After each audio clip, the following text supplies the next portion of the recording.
When you're ready to use the dishwasher, you'll find tablets underneath the sink.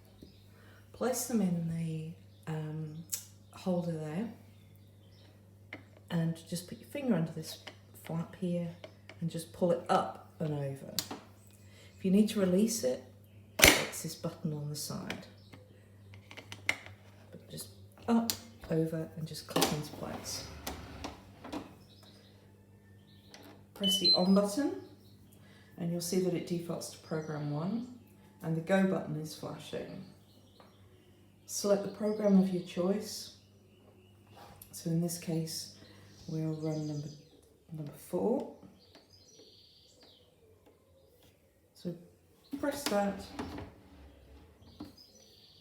When you're then ready to start the program, just press the go button down so that it's a solid light, and you've got 3 seconds to then close the door.